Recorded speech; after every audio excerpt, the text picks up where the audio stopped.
Entonces, es la argumentación de la planeación didáctica una herramienta para evaluar la práctica docente. Es la cuarta etapa del proceso evaluativo. Ya pasaron la primera, que es el reporte de cumplimiento de responsabilidades que hace el director, que el director no evalúa, el director no los está evaluando, él solamente está contestando 20 preguntas, que es un reporte. Le preguntan si ustedes participan o no en consejo técnico, si han asistido regularmente a la escuela, si elaboran su planeación didáctica. Entonces no los está evaluando, solo está reportando aquello que le consta y que tiene él en el expediente del docente. Entonces es importante que identifiquen la primera etapa como una actividad que realiza el director para reportar el cumplimiento de responsabilidades y que ustedes le pidan al director que les entregue su constancia que comprueba que ya pasó esa etapa, que ya cumplió él con esa obligación, porque es su obligación del director. Que no pudo imprimir, ahorita lo puede hacer, porque está abierta la plataforma para aquellos que tuvieron algún inconveniente y que no pudieron imprimir el reporte, porque el día del examen les van a pedir que lleven su comprobante de las dos etapas, la del director y la del expediente de evidencias. Por lo tanto, tienen que haber cumplido con eso. Entren, por favor. Si ahí ven que no está lleno, vuelvan a subir, porque ahorita es el momento en que se está validando la base de datos y el sistema con todo lo que ustedes subieron. Y hubo algunos que subieron sus evidencias y de repente se les cerró la plataforma y les dijo que ya se les había agotado el tiempo del texto de análisis. Si ustedes hablan y hacen ese reporte, les abren nuevamente la plataforma ahorita, se puede hacer esa corrección. No se podía antes, pero ahorita ya se puede. Entonces, intenten entrar nuevamente para que puedan cumplir con la segunda etapa. La tercera etapa es el examen de conocimientos y habilidades. 120 preguntas más o menos, entre 20 y 25 casos, y cada caso con objetivos derivados asociados a ese caso, que ustedes pueden ir y van contestando.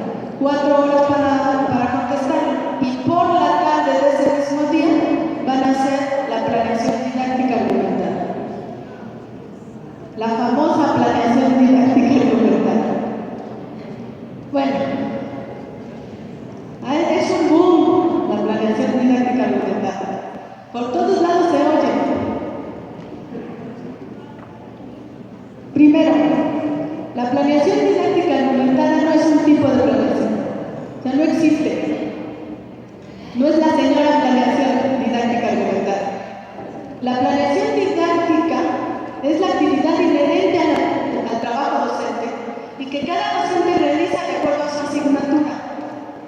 La argumentación de la planeación didáctica es una tarea evaluativa donde el docente va a defender su punto de vista, a dar argumentos, por eso se llama argumentación, de por qué hace así su planeación. Entonces, no se vale que un director les pida planeación didáctica argumentada de ahora en adelante. No. La planeación didáctica es la planeación didáctica como ustedes la realizan, como siempre la han realizado. Claro, cada día somos perfectibles y cada día la tenemos que mejorar. Porque además eso es algo que hacemos todos los docentes. Ustedes piensan, idean una actividad en el aula y dicen, pues les voy a plantear esto, o les voy a explorar así sus saberes previos, y después les voy a pedir que investiguen, y luego vamos a intercambiar, y después, y si no saben, ¿qué hacen? Pues lo corrigen. Es que esto no provocó el interés que yo pensaba, entonces lo propongo de otra forma. Ese ejercicio que ustedes hacen siempre, porque es inherente al trabajo docente, ese ejercicio reflexivo, argumentado, es el que van a hacer el día del examen de planeación didáctica. Entonces, bueno, voy a tratar de clarificar esta parte del plan de estudio. Es un elemento sustantivo para potenciar el aprendizaje. Es una actividad que implica organizar actividades tendentes a representar desafíos intelectuales o retos cognitivos para que los estudiantes formulen alternativas de solución.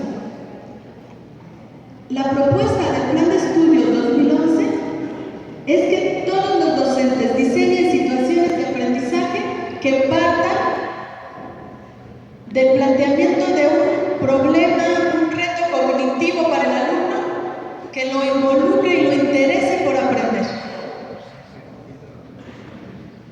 Ese diseño de situaciones didácticas requiere saber lo que se espera que aprendan los alumnos, o sea, los aprendizajes esperados, y saber cómo aprenden para poder proponerles estrategias, actividades pertinentes para que ellos logren esos aprendizajes. También conocer las posibilidades que tienen para acceder a los problemas que se les plantean y qué tan significativos son para el contexto en el que se desenvuelven. Por ejemplo, hace un tiempo hubo un programa que se llamaba Recuperación de la Cuenca del Río Lerma. La manera en que un docente de ciencias o de formación cívica puede abordar el tema es diferente para los habitantes, alumnos de las escuelas pues aledañas a la cuenca del río Lerma, que para los alumnos que viven por acá. Porque la toma de conciencia de la importancia que tiene la recuperación de la cuenca es diferente. Aquellos no tienen que contaminar, porque son los habitantes que están produciendo contaminantes, y los de acá tienen que tomar conciencia de la importancia, por ejemplo, de ahorrar el agua, porque la cuenca del río Lerma es la que nos alimenta a todos en Valle de México. Entonces, si nos acabamos el agua va a haber un problema. Es diferente la manera, entonces tengo que conocer cómo mis alumnos pueden acceder a ese planteamiento problemático que les estoy haciendo. Entonces, si un libro de una editorial me propone un problema, yo tengo que ver si es pertinente para que mis alumnos lo contesten. A lo mejor les está preguntando, no sé, a un niño de Oaxaca que su papá fue al McDonald's a comprar hamburguesa, ¿no? No hay McDonald's en Oaxaca, por ejemplo. Porque los libros de ese tipo de problemas ponen y son muy lejanos al estudiante. Entonces, ese ejercicio reflexivo de diseñar situaciones didácticas pertinentes es fundamental en la planeación didáctica. La planeación tiene ciertos referentes. ¿A partir de qué referentes voy a hacer mi planeación?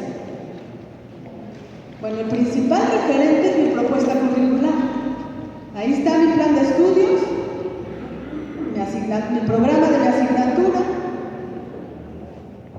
esa noción que tengo de la articulación de la educación básica, ese conocimiento que tengo de la propuesta, pero también del diagnóstico que hago de mis estudiantes, del conocimiento del contexto escolar externo y del interno, del conocimiento de cómo aprenden los niños y los adolescentes, de mis conocimientos específicos de la disciplina y de la experiencia que tengo como docente para el diseño institucional. Todos esos son mis referentes, o sea, soy yo con todo eso. Yo docente. El eje de todo este trabajo de planeación soy yo docente. ¿Para quién planifico? Para mis alumnos, poniéndolos a ellos como centro del proceso, interesándome por que ellos logren los aprendizajes, no interesándome por ver el tema, porque el punto de partida no es el tema que me toca dar. El punto de partida son los aprendizajes esperados y lo que yo quiero que ellos logren. Y para eso voy a planear. El plan y programas de estudio nos señala como documento rector las competencias para la vida, los rasgos del perfil de egreso, los estándares curriculares y los aprendizajes esperados. Todo eso constituye el trayecto formativo de los estudiantes. Para poder llegar a mis alumnos hacia donde quiero que lleguen, tengo que conocer el mapa curricular completo. Tengo que conocer los campos de formación y conocer qué se trabaja en preescolar, qué se trabaja en los dos momentos de primaria, que son 6 grados, pero que está dividido en 2 momentos, y qué se trabaja en secundaria. Y yo soy por ejemplo, aquí estoy, pero soy parte de ese engranaje, soy parte de ese todo, que va a llegar a que los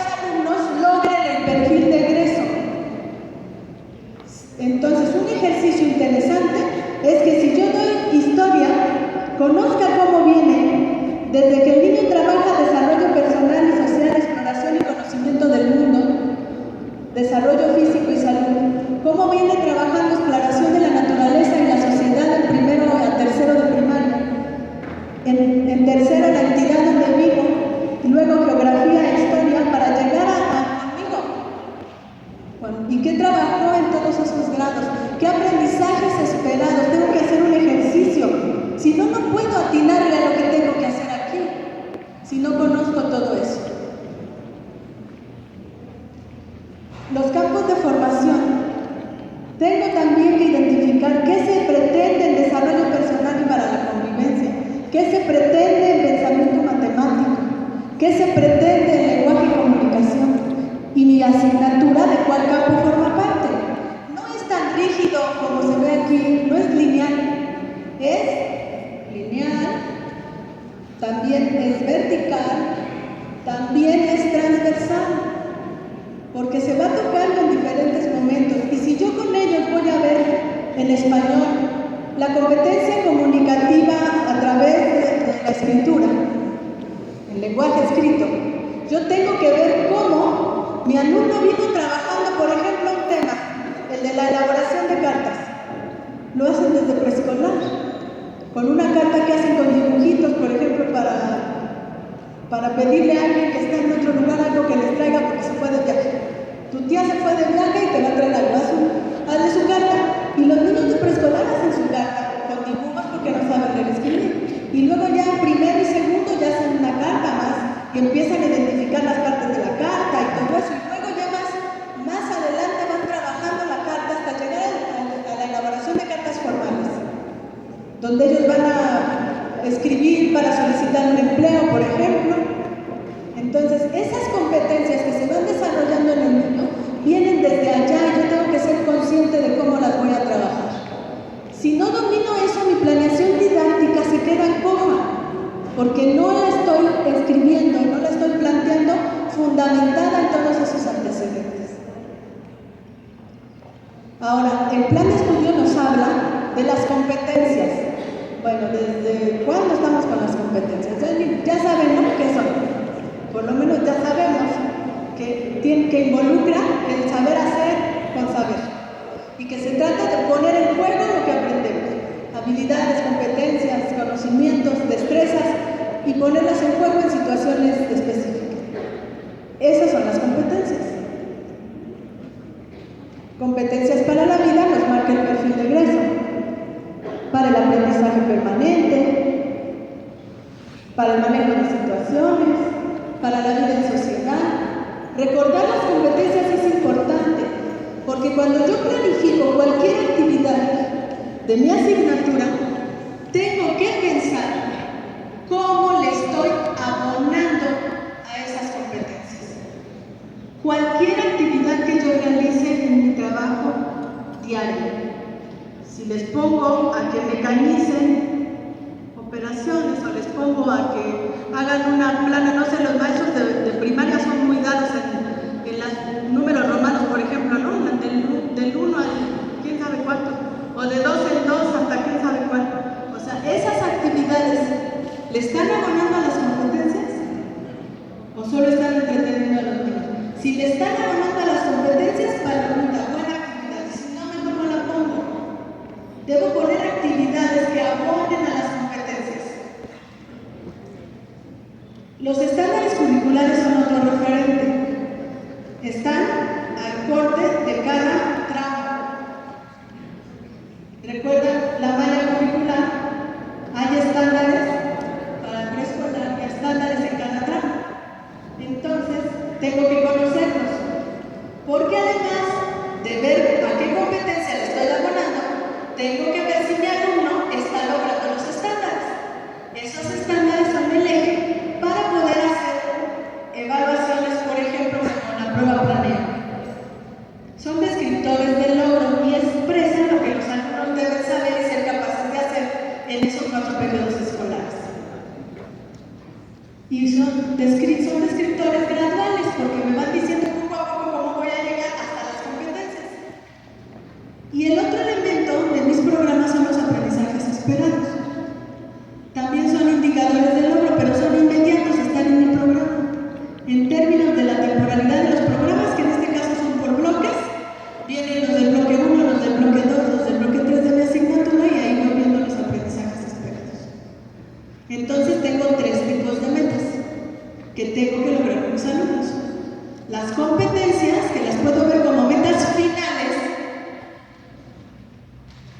que se logran al término de la educación básica y que son competencias para la vida y algunas disciplinares porque las asignaturas tienen sus competencias específicas.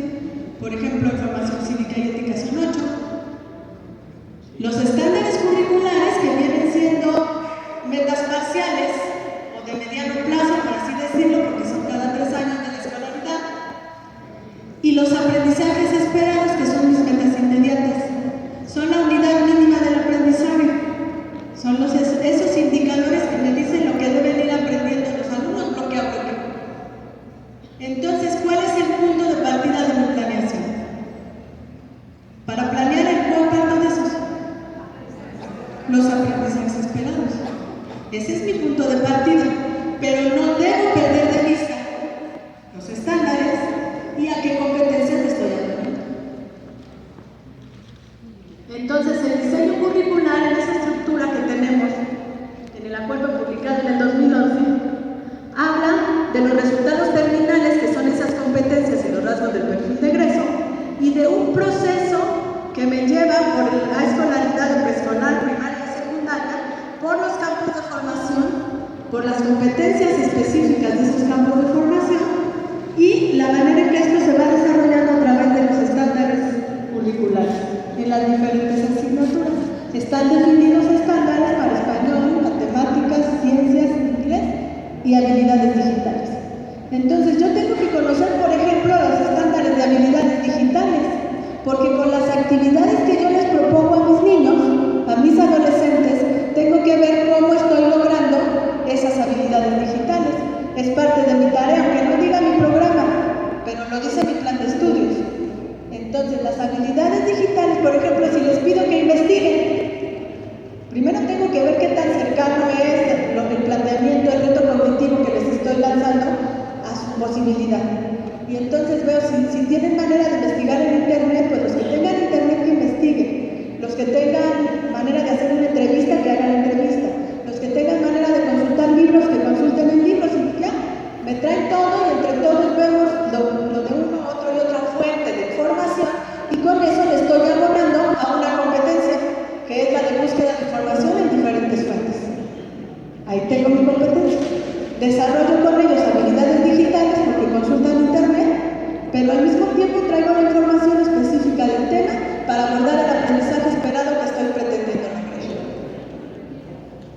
Entonces, les decía, el referente principal de la planeación en términos del componente curricular es los aprendizajes esperados y teniendo como meta de mediano plazo los estándares curriculares para ir viendo el avance y en el horizonte allá, como punto de llegada, las competencias y los rasgos del perfil de egreso. Si yo planifico mis clases así, estoy cumpliendo con esta propuesta. Y eso es lo que se evalúa en su planeación didáctica. Ni siquiera se evalúa si le pusieron o no le pusieron tema, qué estructura tiene. Lo que se evalúa es el texto de análisis, donde ustedes sean capaces de argumentar, esta situación la planteo así, esta secuencia la planteo así porque con ello voy a abonar a tal competencia, porque con ello mis alumnos van a recuperar lo aprendido en el ciclo escolar anterior o en el grado anterior del campo formativo tal, y entonces van a desarrollar tal aprendizaje esperado. Porque con ello estoy abonándole las habilidades digitales, porque con ello estoy logrando que se formen ciudadanos competentes para la vida y demás. Esta argumentación que sean ustedes capaces de hacer con este lenguaje es la que se evalúa. Eso es lo que se evalúa. ¿Cómo van a adquirir esa posibilidad? Pues releyendo todos sus documentos. Evidentemente se tienen que echar un clavado a las 630 páginas del acuerdo, volver a leer su programa, volver a leer todos los acuerdos derivados desde entonces para acá, como el acuerdo de evaluación, por ejemplo. ¿Cuál es? ¿Qué acuerdo es el de evaluación? El 696, o el acuerdo de gestión, de programas de gestión, el 717. Sí, no me van a preguntar en qué artículo del acuerdo, o en qué de la ley, o en qué párrafo dice tal cosa, no. Pero es una herramienta que yo tengo que dominar para poder argumentar. Y también para poder contestar los 20 casos que vengan en mi examen.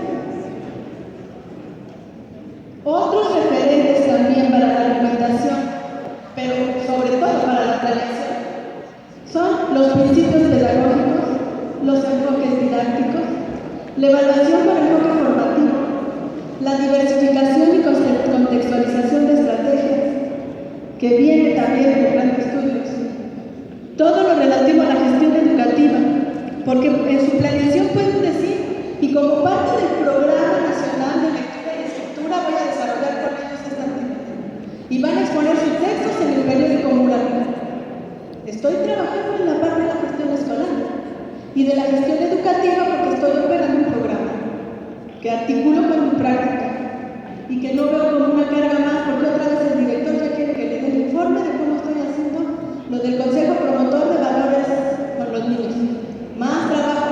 Bueno, ese Consejo Promotor de Valores, como es parte de mi trabajo áulico, ¿cómo me ayuda a darle las competencias y qué puedo reportar? Para que no se vuelva un trabajo excedente, un trabajo adicional. Bueno, los principios pedagógicos, que son ¿cuántos?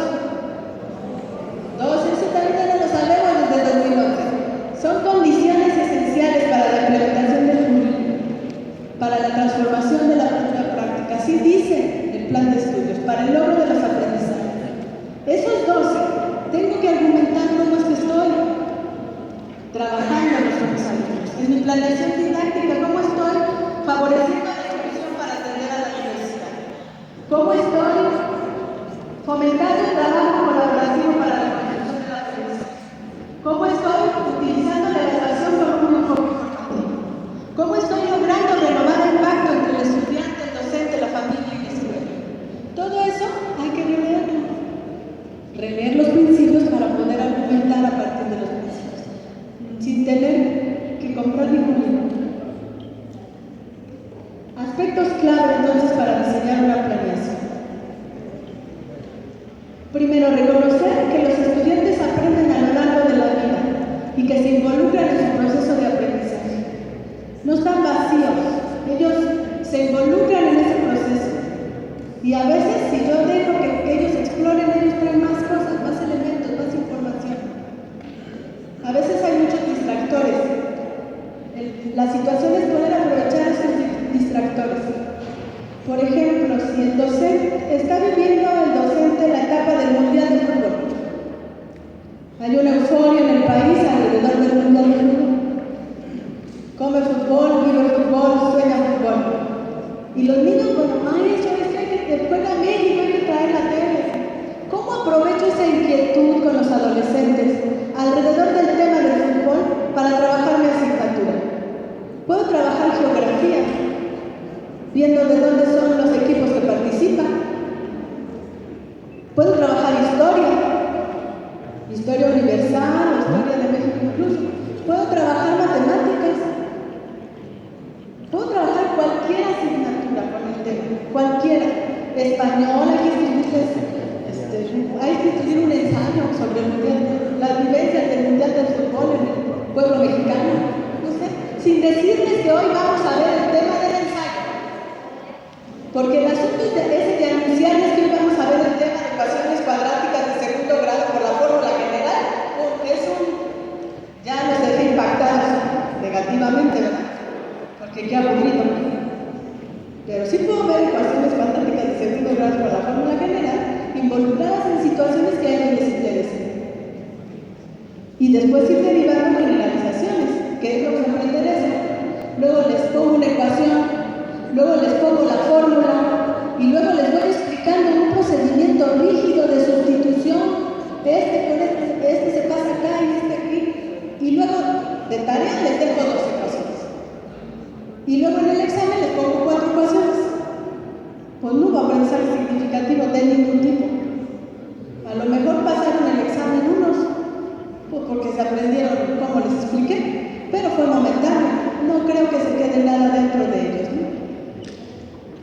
Reconocer entonces también que los referentes inmediatos para el diseño de la planeación didáctica son los aprendizajes esperados. Me brinqué aquella de seleccionar estrategias didácticas que propicien la movilización de saberes y estrategias de evaluación de aprendizaje que sean congruentes con eso. O sea, si estoy tratando de desarrollar conocimientos, habilidades de un aprendizaje esperado y luego les voy a evaluar con la entrega de tareas. O sea, mi aprendizaje esperado era que ellos cumplan con la entrega de tareas lo voy a evaluar con la entrega de tareas. Le voy a evaluar viendo cómo lograron el aprendizaje esperado, en acuerdo con ellos, claro. Y sí me tienen que entregar una tarea o tienen que hacer un ejercicio, es parte de, pero no es eso. Cuando pongo en planeación el procedimiento de evaluar y pongo entrega de tareas, entrega del producto final o reporte de la práctica de laboratorio, ¿esa es mi evaluación? Esa no es mi evaluación, ese es un aspecto que voy a considerar, no sé. Mi evaluación es una estrategia de cómo voy a hacer para constatar junto con mis alumnos qué logros tuvieron. Entonces, todo eso es evaluable en una planeación didáctica. Hago mi planeación como yo la quiero hacer, cuadrada, circular, en hojas, en papel de estraza, engargolada, en un cuaderno, con renglones, con cuadrícula, como yo quiera. Pero que diga qué voy a hacer con mis alumnos, qué aprendizajes esperados estoy pretendiendo lograr, a qué competencias les estoy apuntando, qué secuencia de trabajo voy a seguir y cómo vamos a evaluar juntos el trabajo, qué recursos, qué tiempo voy a emplear. Los elementos mínimos. Ahora sí, van a la escuela a verificar si ustedes hacen su planeación. Y la planeación está en el escritorio del subdirector. Viene engargoladita y le ponen los jefes de enseñanza palomita porque el maestro sí tiene su planeación. Pero ¿qué hace ahí en el escritorio? Engargolada, firmada y sellada. Listo, bueno. ¿Y qué? La que sirve, la buena, es la que tiene el docente en su aula, donde está haciendo notas, donde está ahí escribiendo esto no me sirvió, esto sí, esto salió bien, aquí me llevé más tiempo, aquí lo voy a organizar de esta manera. Esa es la planeación que sirve. Y si tiene notas de retroalimentación del subdirector o del director, ahora ya hay coordinadores académicos en algunas escuelas, o del coordinador de actividades académicas, o del jefe de enseñanza, notas propias de retroalimentación, esa es la planeación que sirve.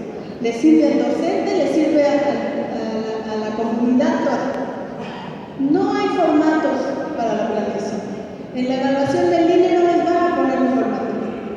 No hay formatos, es solo planear, como ustedes lo hacen todo el tiempo.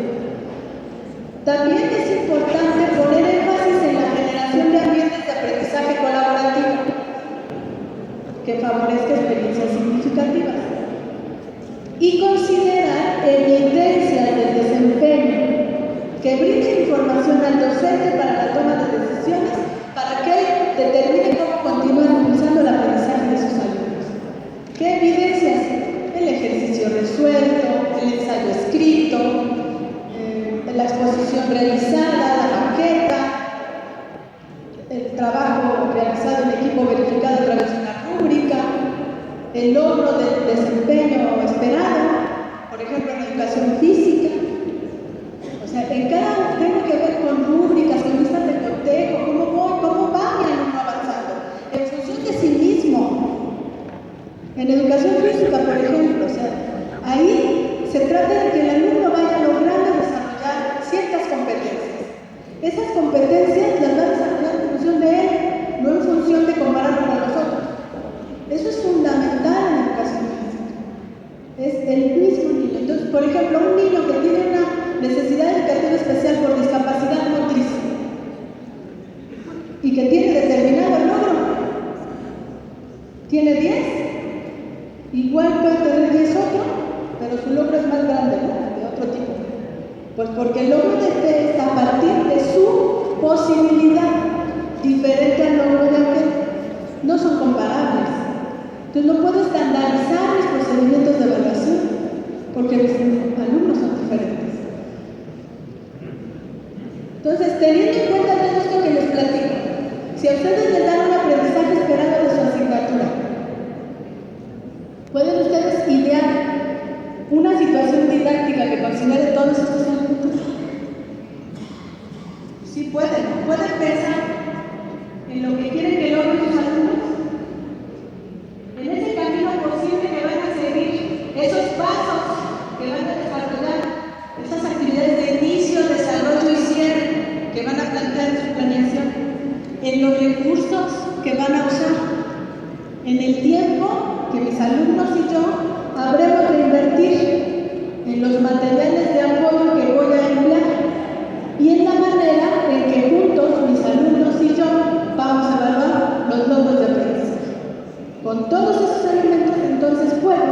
elaborar una planeación didáctica.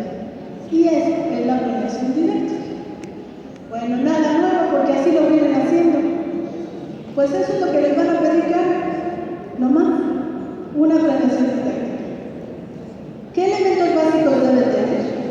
Deben tener a quién enseñar. Y entonces, pues ahí tengo que considerar quiénes son mis alumnos. Y por lo tanto tengo que conocer el contexto interno y el contexto externo. O sea, qué tipo de familias, qué actividades desarrollan, si están solos en la casa, en las tardes, todo. ¿Quiénes son como personas? El contexto interno, si hay biblioteca en la escuela, cuántas aulas hay. Si yo tengo un aula didáctica de la asignatura, planifico diferente a que si soy yo el que va de salón en salón. Porque cuando tengo mi aula didáctica, tengo ahí mis materiales, tengo mi ambiente. Y si voy de salón en salón, porque así se requiere en la escuela por la falta de salones suficientes, entonces tengo que ir. Pues entonces planifico a partir de lo que puedo trasladar de salón en salón. No lo voy a planificar igual. Ese es el contexto interno. Tengo que conocer su nivel de desarrollo, sus estilos de aprendizaje. Aunque esto de los estilos de aprendizaje también es polémico, pero bueno, puede servir como teoría de cómo aprenden y demás. Las características del grupo, los conocimientos, habilidades, actitudes que ellos tienen. Si están interesados por la materia, si les gusta más esa materia que otra, cómo interactúan entre ellos, si ya hay pandillitas, si ya hay líderes, todo eso tengo que conocer, si no, ¿cómo? No podría planificar mi trabajo. Luego tengo que dominar qué enseñaré, o sea, los aprendizajes esperados, a partir de qué antecedentes, qué contenidos, y obviamente sin olvidar los estándares curriculares como metas de mediano plazo y a qué competencias le voy a poner. No debo olvidar eso, lo tengo que tener siempre presente. Luego el cómo, que viene siendo la parte nodal de mi estrategia. ¿A través de qué estrategias didácticas? Considerando obviamente los principios pedagógicos, los enfoques e incluso el conocimiento que tengo sobre las teorías del aprendizaje. Por ejemplo, saber que Vygotsky me propone un aprendizaje construido socialmente y que me dice que para poder trabajar con ellos y lograr un nuevo aprendizaje tengo que trabajar a través del andamiaje y de la zona del conocimiento de la zona del desarrollo inclusivo y demás. Entonces, tengo que saber un poco de las teorías, no porque me las tenga que saber a pie juntilla y en qué página de tal obra lo dijo fulanito, sino porque me permite leer, analizar críticamente y utilizar lo que me sirva en el trabajo cotidiano de la vida. Y bueno, tengo que tener claridad respecto del aprendizaje que se espera que logren los estudiantes para no perderme. Si yo tengo claro el aprendizaje que quiero lograr, armo bien mi secuencia didáctica, puede haber desviaciones, pero las controlo porque sé hacia dónde quiero llegar. Y a lo mejor yo pensé que iban a llegar poniendo verde más rojo más azul y resulta que sí llegaron, pero llegaron poniendo verde más azul y el rojo hasta atrás. Porque los alumnos son sorprendentes e increíbles en su forma de trabajar. Entonces puede haber otro camino que yo ni había imaginado y que lleguen por ese camino, pero que logren el aprendizaje esperado. El reconocimiento de los elementos del contexto que influyen en el aprendizaje, eso también lo tengo que tener presente. Ayer cayó una tromba, se inundaron las colonias, los niños llegaron después de una noche de desvelo de limpiar su casa para sacar el agua y yo les voy a enseñar productos notables. Pues ni me van a hacer caso, o sea, no les va a interesar el tema. ¿Cómo puedo aprovechar la coyuntura, la situación que está sucediendo en ese momento para trabajar los aprendizajes esperados que quiero que logren? Porque el problema que tenemos generalmente en la práctica docente es que trabajamos por contenidos y eso sí es grave. El contenido no es la prioridad. El contenido es un pretexto para el logro del aprendizaje esperado. Lo que quiero que logren son sí conocimientos, sí me importan los conocimientos, pero también habilidades, destrezas, actitudes que sepan qué hacer con ese conocimiento. Y por eso el punto de partida es el planteamiento de situaciones que les planteen un desafío intelectual. que les ayuden a explorar y a conocer más acerca de eso, y pues entonces usar el conocimiento científico como la matemática o las ciencias o el español y demás para poder dar respuesta a esos retos cognitivos a los cuales se están enfrentando. Y no es sencillo, porque es un esfuerzo intelectual del docente, un esfuerzo de imaginar situaciones, de pensar qué problema les planteo, qué reto les aviento para que ellos se interesen, y luego a partir de eso buscar caminos para irlos dirigiendo por donde quiero que logren el aprendizaje y ver cómo vamos a ir evaluando, pero además la evaluación no le tiene que restar tiempo al proceso de aprendizaje, es parte continua del proceso. O sea, no me paro y yo voy a evaluar lo que aprendieron, o sea, examen para todos, no sé, es parte de un proceso. El examen es así como casual, llegó y ya, pero no es, examen, es más como en la prepa, ¿no? Dicen los maestros, tema de parcial, pongan atención porque es tema de parcial, y ahí están todos, no, ahí sí ponen atención, pues el tema de parcial, o sea, la prioridad es pasar el parcial, no aprender. Igual a veces nos pasa a nosotros, porque le damos prioridad al contenido, no le damos prioridad al aprendizaje esperado, a los estándares y al logro de las competencias en el horizonte. Y tengo que tener cuidado en los materiales que utilizo, en la relevancia que estos tienen. Por ejemplo, el uso del libro de texto. ¿Qué tan pertinente es usar ese material? Así como viene el autor planteando. Pues esa idea tuvo él, pero ¿y mi idea? ¿Cuál es mi idea? Entonces yo prefiero tener diferentes libros en el aula para que consulten, a no irme libro por libro. Hace 2 años hubo una situación con los maestros de primaria porque les cambiaron los libros, no sé si escucharon todo eso de que, nuevos libros de texto. Y entonces entraron en shock porque dijeron, ahora ¿cómo vamos a hacer la planeación? ¿Con el programa 2011 o con los nuevos libros de texto? Porque las lecciones de los libros no están acordes al programa 2011. Pues el libro es una mera herramienta de apoyo. Y hubo quien les dijo que ahora tenían que planear las lecciones de acuerdo al libro de texto nuevo. Por ejemplo, en matemáticas, el libro se llama Desafíos Matemáticos. Y entonces ahora hacen su planeación por desafíos matemáticos. Hay una falta de apropiación de la propuesta curricular que señala que los aprendizajes esperados es lo que necesitamos lograr de inmediato. Y entonces los desafíos matemáticos pueden servir para lograr esos aprendizajes esperados, pero no son mi base para la planeación. Y muchos docentes de primaria utilizan eso.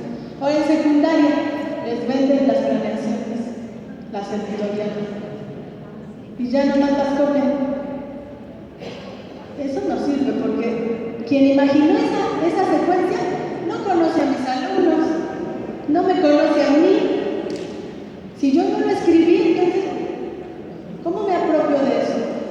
Sí, puedo tener libros, puedo bajar esas secuencias que proponen las editoriales, pues para darme ideas, pero mi planeación la voy a hacer yo.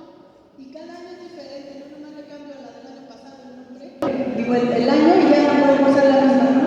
Porque estos niños son otros diferentes a los del año pasado.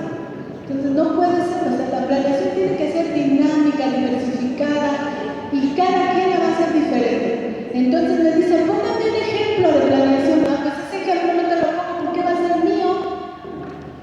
Y va a ser, depende de mi persona como ser docente, y depende de mis alumnos. ¿Cuál es la mejor planeación? La que hace cada quien. Esa es la buena. Si le sigues, si le orientas, si le ayudas, esa es la buena. Y si dice todos estos elementos, o sea, si dice a quién enseñaré, qué enseñaré, cómo lo enseñaré, cuándo lo enseñaré, con qué lo enseñaré y cómo verificaré los logros. ¿Son cuántos saben? 1, 2, 3, 4, 5, 6 elementos mínimos básicos de la planeación docente. Claro, le puedo poner una portadita, quién lo elaboró, los aprendizajes esperados, mi materia, las competencias a las que voy a abonar, o sea, elementos de identificación, ¿no? Y luego abajo le puedo poner el visto bueno de fulanito y de perenganito y ya. Esa es mi planeación, la que voy a usar todos los días. Ahora, la que voy a usar para el día de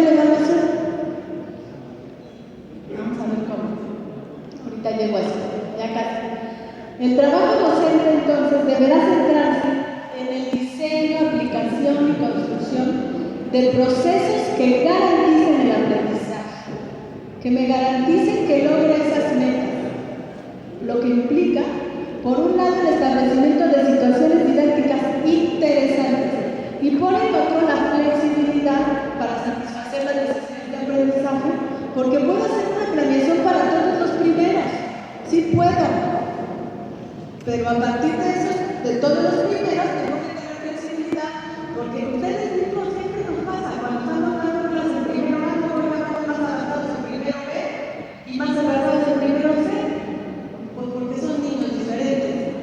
Mi planeación puede ser más o menos la misma, pero yo les voy haciendo anotaciones para no llegar y decirles a los niños en qué nos quedamos, qué estábamos viendo, pues ahí están mis notas. Ya ahí en mis notas tengo que decir hubo juguitos y un trabajo. María se retrasó en sus actividades. Pues esas notas que yo voy poniendo en mi bitácora de trabajo son las notas que me permiten ir retroalimentando a mis alumnos. Entonces esto no implica un proceso rígido que se circunscribe a una sola corriente pedagógica. O sea, no nos declaremos constructivistas, piagetanos o vygotskianos. Porque hay actividades que necesitan de un trabajo que, por ejemplo, incorpore la memorización.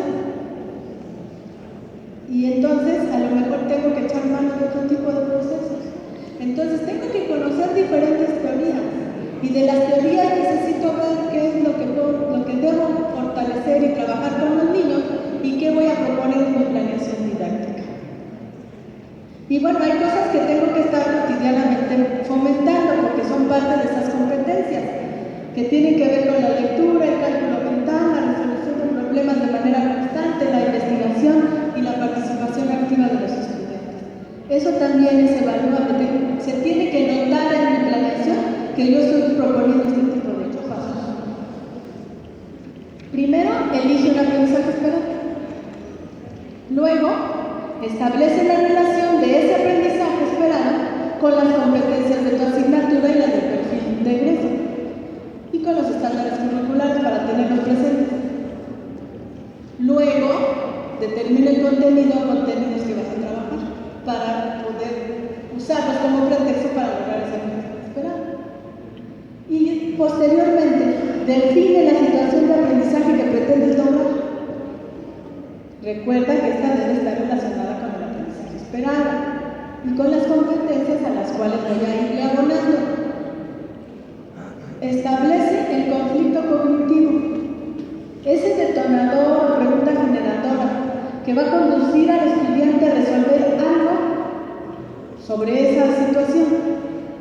Puede ser una pregunta, puede ser un reto, un dilema.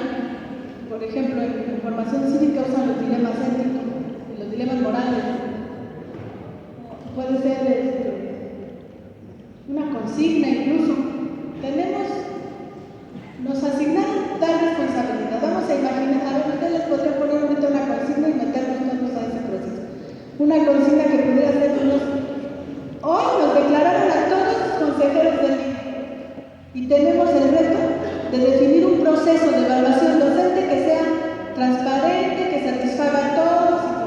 Vamos a reunirnos en equipo y vamos a ver qué ideas tenemos. Ahí está el reto.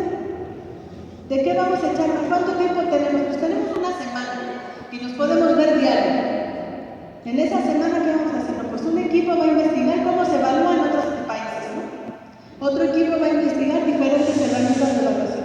Otro equipo va y así, el reto ahí está para nosotros, a nuestro nivel y de lo que nosotros podemos hacer.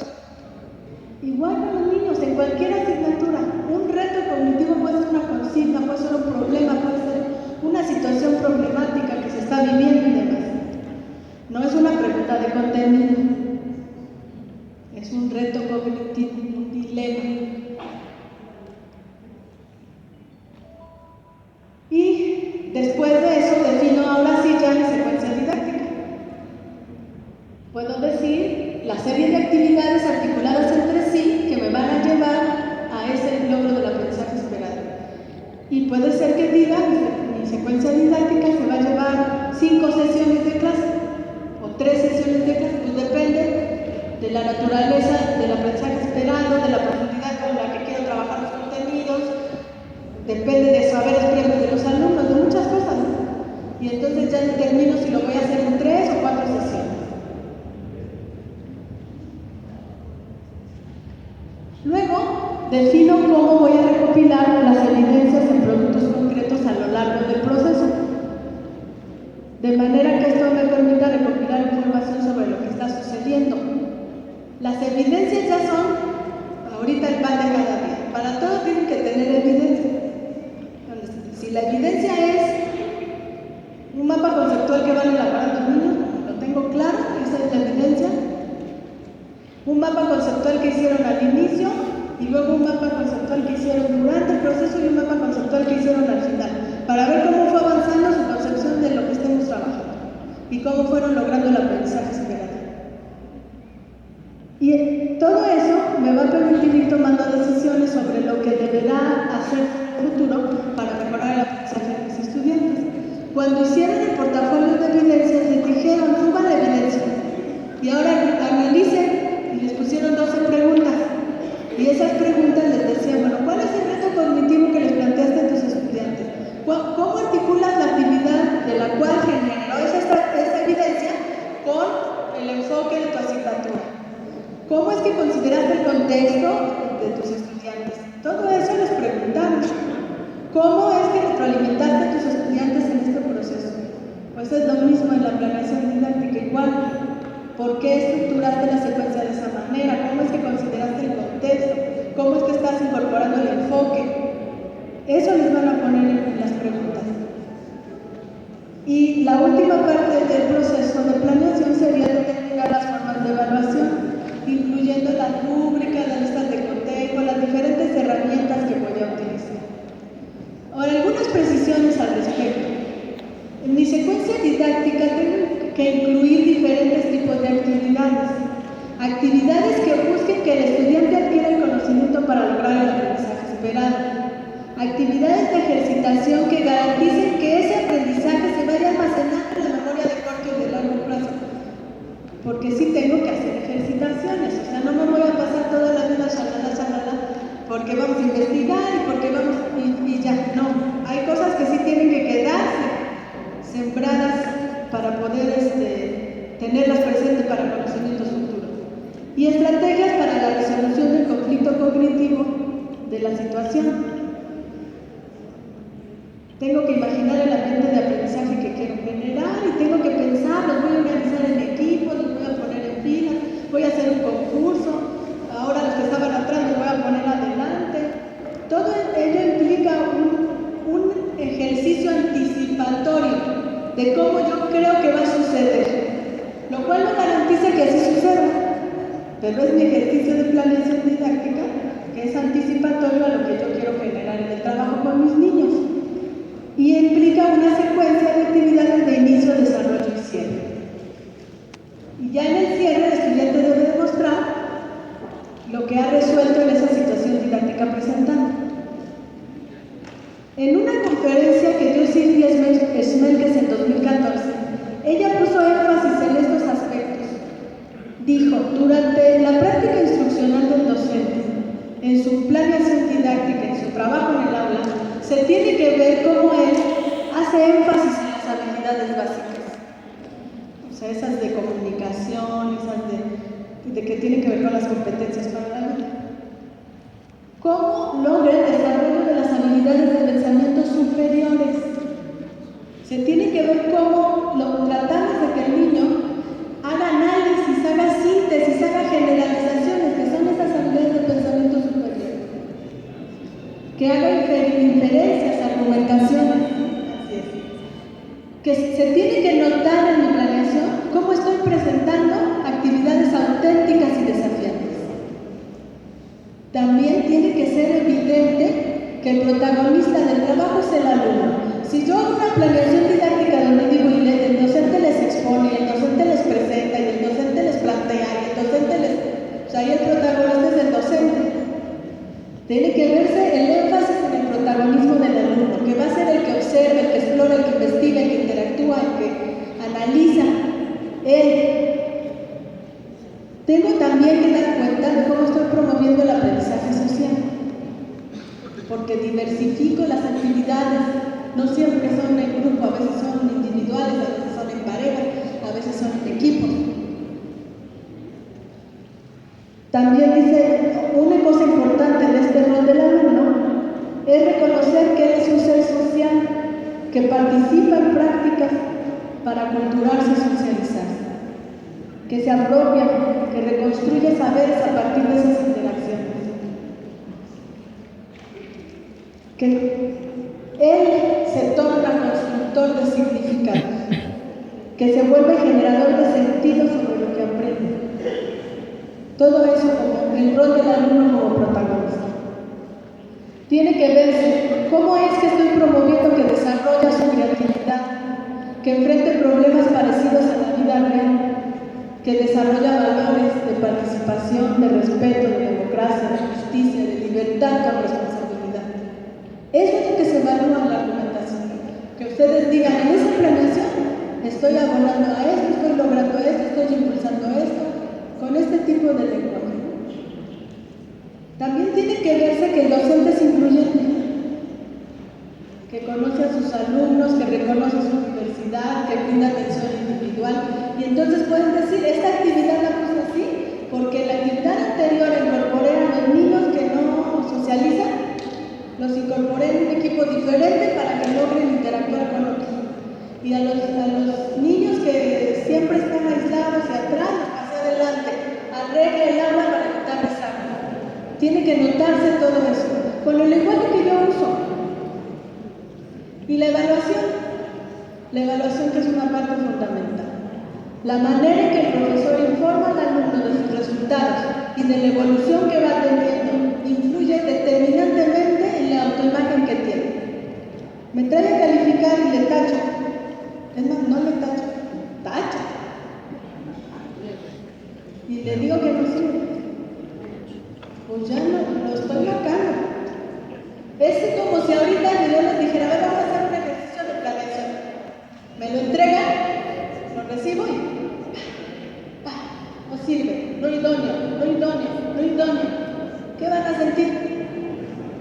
Oiga, pero es que yo así hago las cosas, yo así lo he hecho, yo así trabajo, yo así planifico y ya tengo 20 años de docente.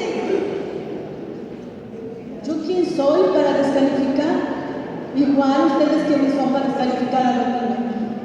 No, el trabajo, la manera en que comunican a sus niños sus avances, siempre primero los puntos buenos, siempre primero los aciertos y ya después las áreas de oportunidad. Te faltó, complementa, siempre, para que se logre un impacto positivo. Para que se logre un aprendizaje se requieren evidencias, que el alumno identifique su mapa conceptual así era y ahora ya es así, él solito valora su progreso. Entonces, definir una estrategia de evaluación implica seleccionar entre una variedad de instrumentos lo que yo quiero que se considere para la evaluación. Y me pongo de acuerdo con ellos para ir viendo cómo vamos a valorar esos avances. La congruencia con los aprendizajes esperados es un elemento importante, es fundamental. Si se espera que se aprenda tal cosa, los instrumentos me tienen que servir para ir valorando su progreso. Y se puede, porque puedo usar listas de cotejo y ellos mismos me ayudan a llevarlas. Porque luego dicen, esto es mucho trabajo, las rúbricas son mucho trabajo, pero los mismos niños, como autoevaluar una rúbrica que ellos me ayudan a construir, me permite que ellos autoevalúen. Entonces, a ver, vamos a evaluar, este trabajo lo vamos a hacer mediante una rúbrica. La construimos rápido entre todos, estos son los rasgos, y ya, ustedes en su cuaderno la tienen y ustedes se van autoevaluando su propio progreso. O en equipos, uno del equipo lleva la lista de cotejos en este bloque, el otro lleva la lista de otro bloque, y así. Ellos mismos hacen ese trabajo junto conmigo. No tiene que ser exclusivo lo que es la evaluación heterogénea. Tiene que haber evaluación, autoevaluación, coevaluación. Entonces, no puede depender de una sola técnica o instrumento. Entonces, si yo tengo varios aprendizajes esperados, pues también debo evaluar esos aprendizajes esperados por medio de... Y hay muchas técnicas. Aquí hay una lista, pero hay muchas más. Hay unos libritos publicados por la SEP que se llaman Caja de Herramientas para la Evaluación, que nos hablan de la evaluación con enfoque formativo. Son 5 libritos, hay que leer los 5 para poder buscar formas diferentes de hacer la evaluación. Portafolios, registros, esquemas, listas de cotejo, bitácoras. Ahora, la argumentación. Ya hagan de cuenta que ya hicieron su planeación. Ustedes van a tener ahí un cuadro, como cuadro de texto tipo Word, y ahí van a empezar a escribir su planeación. Ya la hicieron. Ahora pasan a la argumentación. La argumentación, ustedes saben que es argumentar, es defender una idea, decir, justificar por qué lo hice así. Hay un libro que se llama Las claves de la argumentación que puede servir, porque me sirve para ver qué verbos uso, qué adjetivos. La planeación argumental como etapa de evaluación va a evaluar estos indicadores.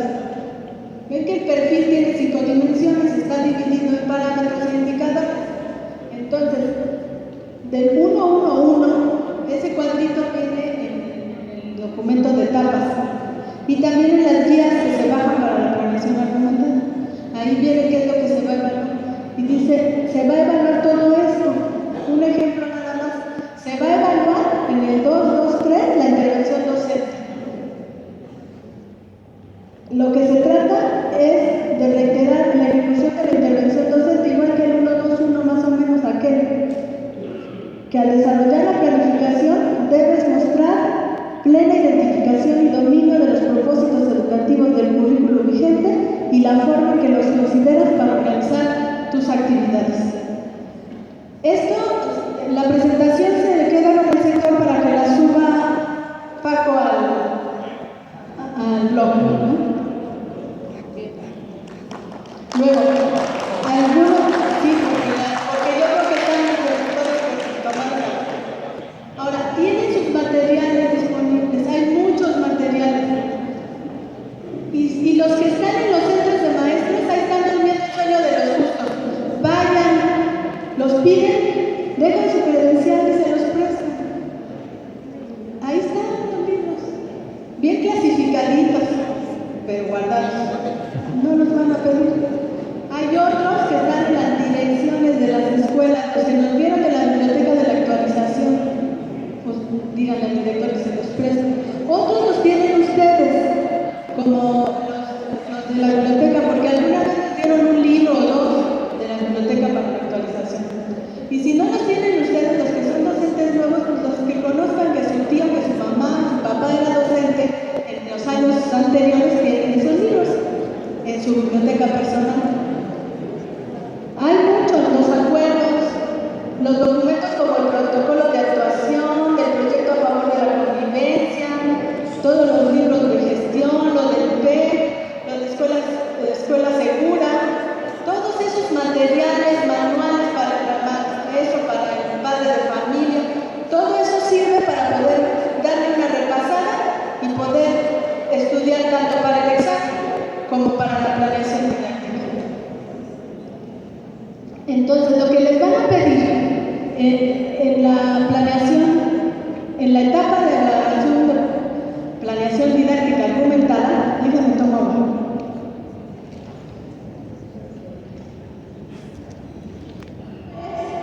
Que ustedes organizan su práctica docente a partir de considerar los elementos del contexto, las características de sus alumnos y los recursos con los que cuentan.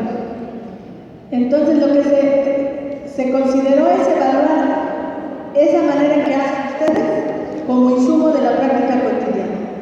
Lo que van a hacer es elaborar un escrito en un cuadrito de texto, en el que analicen, justifiquen, sustenten y den sentido a las estrategias de intervención didáctica. Que se note ahí cómo ustedes reflexionan acerca de lo que se espera que aprendan los alumnos y la forma en que se valora lo aprendido.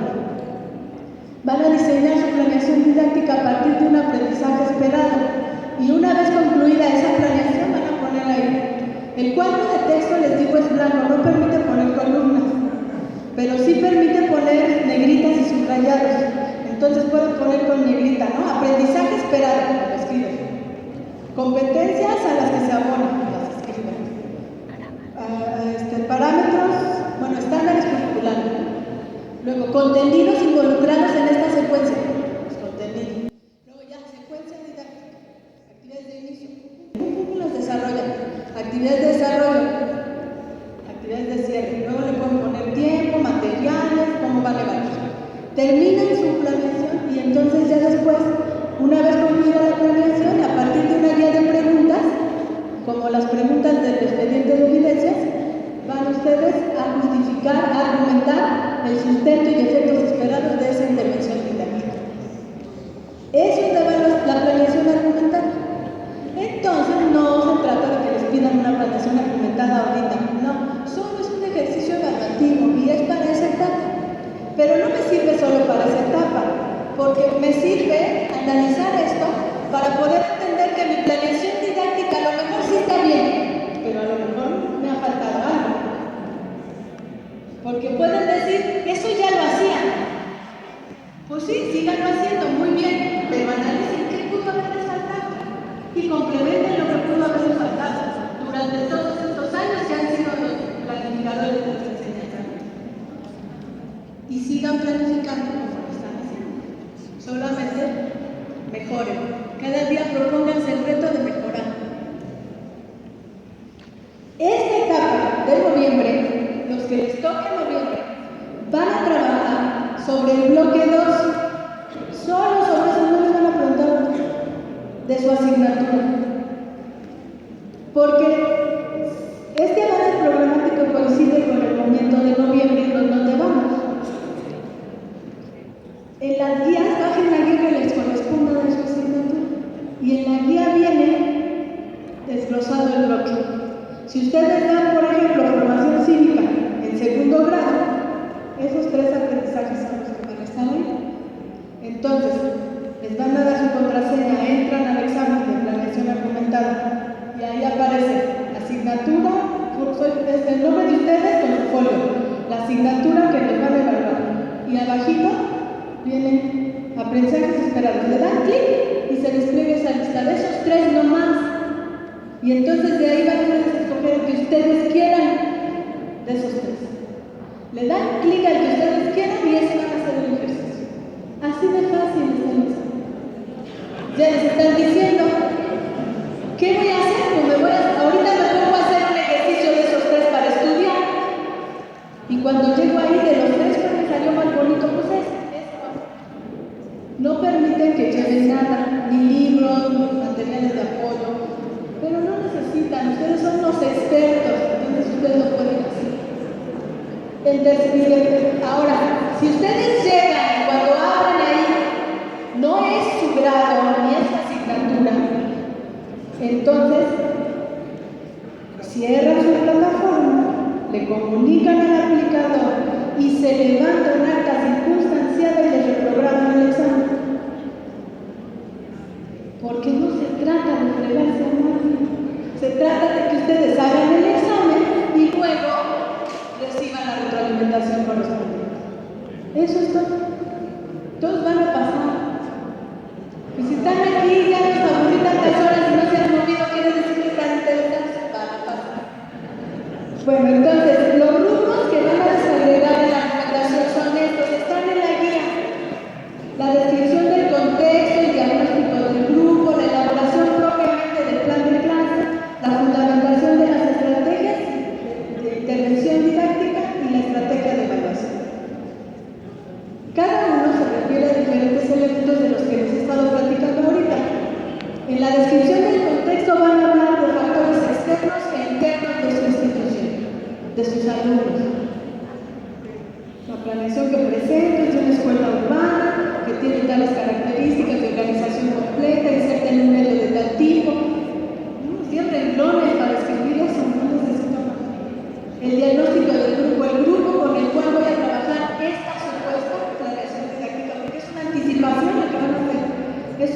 de tantos alumnos, tantos hombres, tantas mujeres, son niños de tal medio, tienen estas características, ya se conocen desde el año pasado, porque pues ahora están en segundo, interactúan entre ellos de manera cordial. Tengo 3 o 4 identificados con necesidades educativas especiales. Esa descripción es la descripción del diagnóstico del grupo.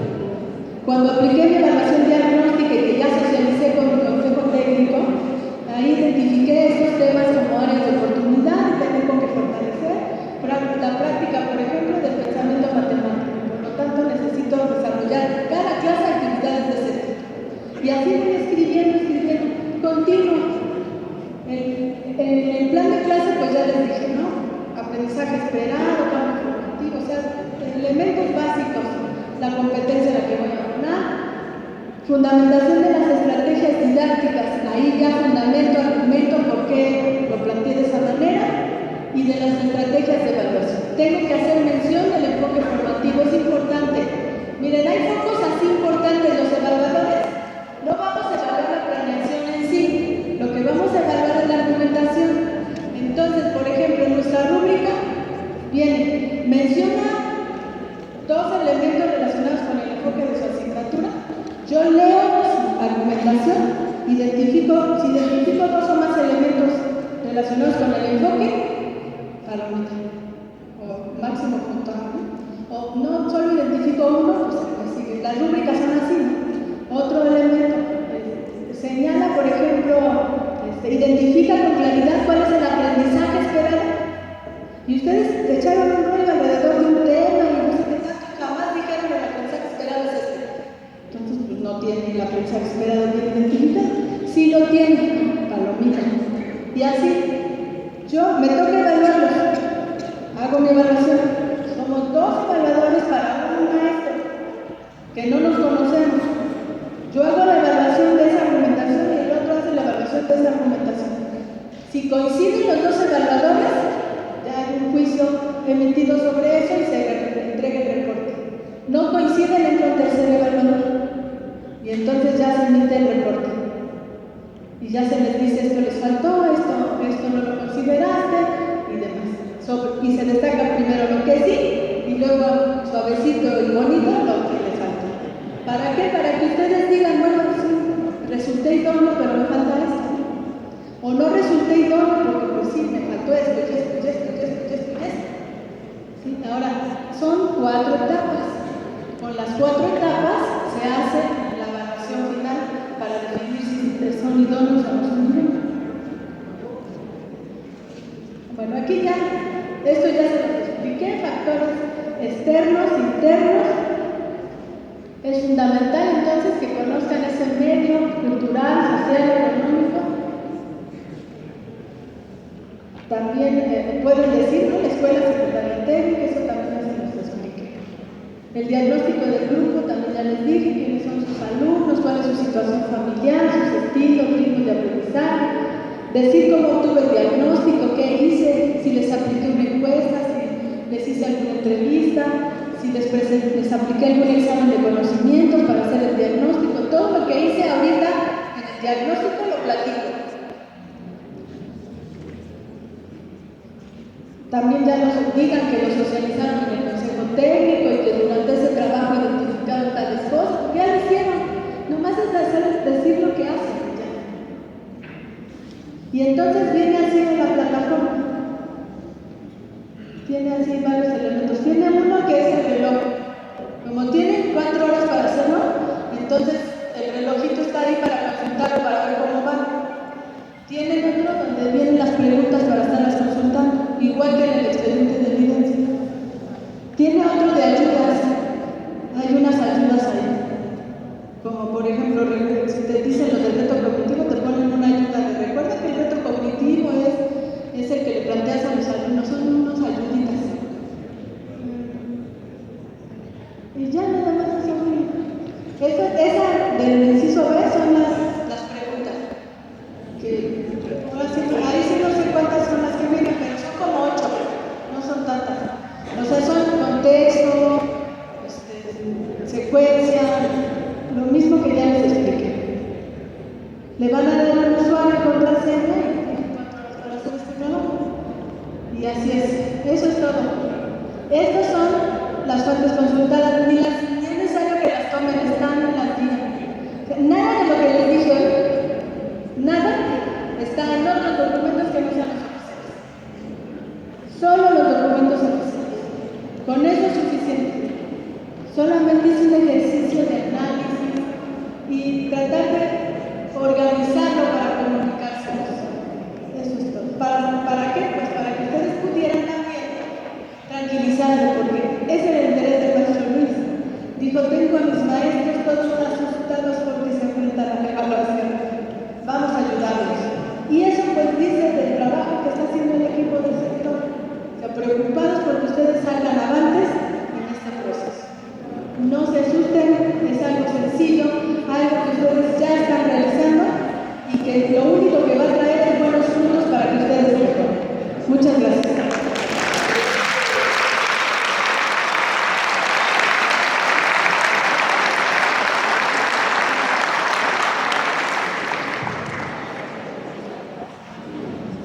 Agradecemos a la maestra Heréndira sus aportaciones vertidas en su conferencia. Y sin más preámbulos, comenzamos con la etapa de preguntas y respuestas. Compañeros, la mecánica va a ser la siguiente.